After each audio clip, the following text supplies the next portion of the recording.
If you had to give a dictionary definition of your design aesthetic, what would it be? Yoga pants on a bottle. Roly Nesi, founder of Roar Beverages. You ready to answer some questions? Yes, I am. Why are you called Roar? We wanted a name that was more about an attitude than describing a product, and our original name, which was Brave, was taken by Disney. What made Roar go from testosterone overdose to just the right amount of estrogen? We just saw an opportunity to take advantage of the movement from fitness into more of wellness as a lifestyle. And it just so happens that that customer and that movement's really been driven by female customers, and it worked out really well for us. Who did your branding, and what was the brief? So the original branding was actually done by Trina Bentley from Make It Matter. She kind of laid out the architecture of the product that we now know as Raw Organic, but lately we have made a little bit of an update to the brand, which was led by Paula Grant. Did the packaging redesign make the company? I don't think it was just a packaging redesign, it was really a brand redesign. You know, we were this sports drink that was a little more sporty, kind of a traditional Gatorade type of product, and we really just wanted to get part of this athleisure wellness movement, and it wasn't just going to be adding an organic flavor. It was redoing the product from the ground up. So a new formula, a new look, a new website, a new social handle, and new branding, obviously, along with it. Because the brand never spoke to me the way it was originally done. It felt like some take on Gatorade. But the new one, I just looked and I knew it was you, and I was like, this one's got it. It was exciting. When we did it, it was a big risk. Nobody, all the investors invested in the old brand. All of the people behind us believed in the old brand, and I was just like, we have to do this. This could be so special, and everything about it, the taste was right, the branding looked great, and we just let it rip, and it ended up taking over everything. How do you prioritize all the communication on the bottle? It's an evolution. It wasn't that good in the beginning. There's a lot that you think a customer wants to know, or you think you want to convey to the end user, but you realize that sometimes a lot is just a lot, and it's better to stick to a few really quality items and attributes. So what started out with different romance on each bottle and 20 different functions, ingredients called out, has been simplified to, a set, romance copy on the side. We call out the coconut water, the B vitamins, the antioxidants, and the electrolytes, and we kind of leave it at that. What advice would you give someone starting out in the beverage industry? I'm not going to be the guy who says don't do it, because that's what most people will say is the advice. It's a very difficult business. You need a great team, you need to be able to work very hard, and you need to be able to fail on a daily basis and not have it get to you. It's definitely a business where you can get caught up in the world of valuations and multiples and all these like success exit stories, as well as look what this person's doing and this person's doing. At the core, there's really not a ton of successful beverage brands, and to be one, you have to just be extremely focused and resilient. I think the other, lesser known secret, or not lesser known secret, is it's expensive. So you are going to be building the brand with other people's money for a large part after, your seed and your friends and family, or however you got started. So make sure that you pick your investors wisely in the beginning.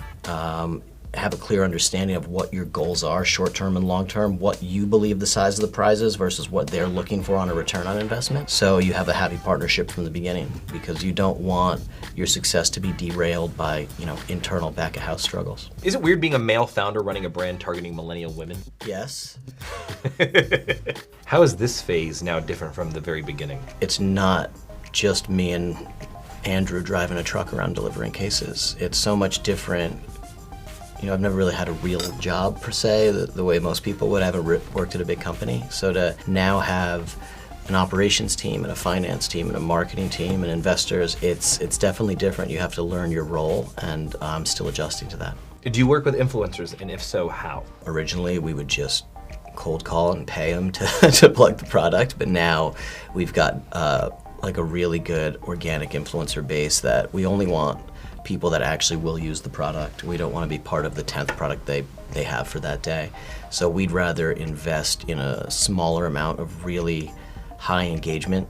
I think follower count is something that we both know you can buy and fudge, but engagement and really resonating in the comment section and seeing that people are appreciating what this person's doing is important, and those are the people we put in the campaign. They're kind of influencers.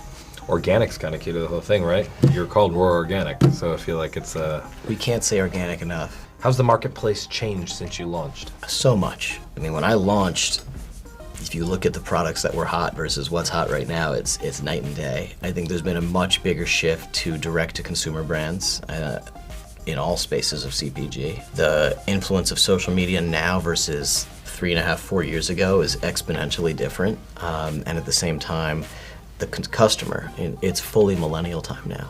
I mean, there's no longer, any catering towards the baby boomers. It's just, there's this new customer and they are reevaluating everything in their pantry. If you had one marketing dollar to spend, where would you spend it? Design. If you had to give a dictionary definition of your design aesthetic, what would it be? Yoga pants on a bottle. How'd you come up with the whole idea to do this? I actually was a broker for Arizona Iced Tea and helped them establish their brand in Asia. So I did that for a few years and I just loved the business. I always wanted to start my own company, but coming from a clothing background, it just was a very difficult industry to get involved in, and something about just seeing how wide and how big you can go with a beverage company got me really excited. Is there any reason that you're using the same base color palette as Arizona now? No, definitely not. I think colors in general are something Arizona's always done a fantastic job with.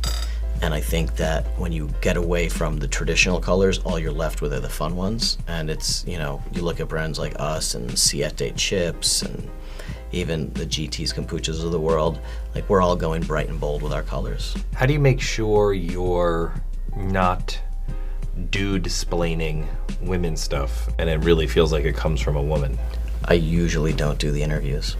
But I mean in the marketing. We have our team is, in the marketing team and throughout the company, there's a ton of women. I mean, you look at our Julia Perez, our social media manager, Paula, our designer, Jesse, our VP of marketing, even down to our investors. I mean, our partners at Excel Foods is a female-run investment company.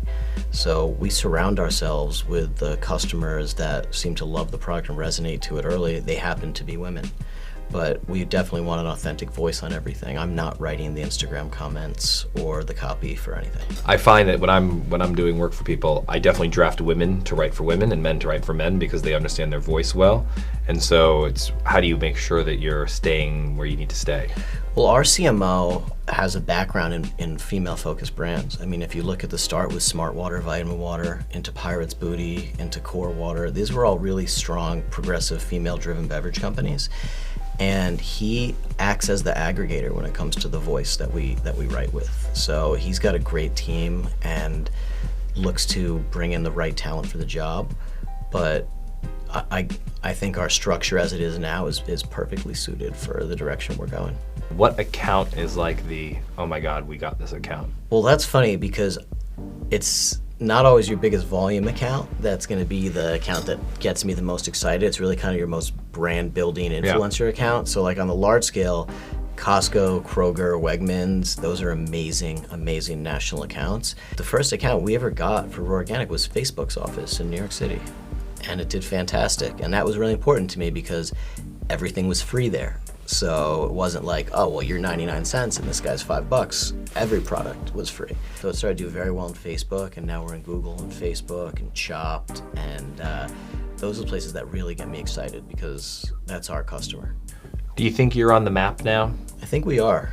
I mean, in our little world of the beverage bubble, we're definitely on the map. I used to go to trade shows and events and have to explain what I did for a living, and now people are like, oh, it's the Roar guy. So, I mean, the Roar guy, I think, means I'm on the map.